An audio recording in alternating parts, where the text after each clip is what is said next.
The City of Los Angeles is in the process of updating its 35 community plans. These community plans will determine the future vision for growth and development in LA's neighborhoods. Community organizations and low-income residents play a vital role in determining the future for their community, including the preservation and creation of affordable housing, access to parks, and safer streets.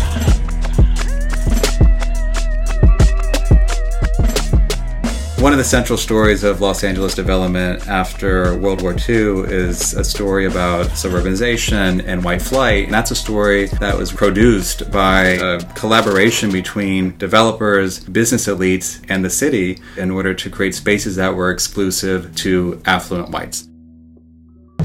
These decisions were decisions that were made oftentimes behind closed doors. They didn't care what the input was from the rest of the community, and so they made decisions to run freeways that divided communities that were already there, that were thriving. Boyle Heights is one of the most significant examples.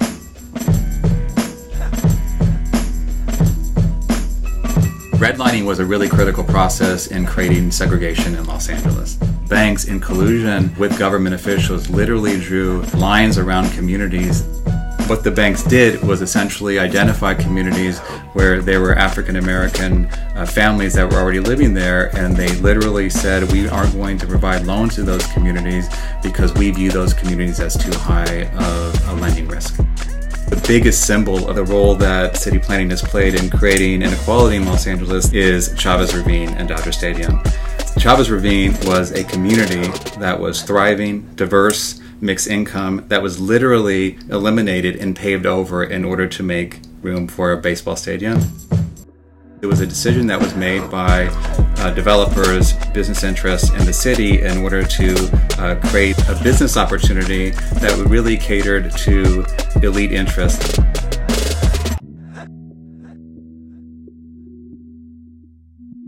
Mi nombre es Imelda Álvarez y tengo viviendo en Boyle Heights 20 años. Mi visión para Boyle Heights es no tener aburguesamiento, tener vivienda asequible para todos y seguir luchando por la tierra y tener a toda la comunidad informada, ¿verdad? Porque yo sola no voy a poder hacer nada, pero tiene que estar la comunidad al lado mío.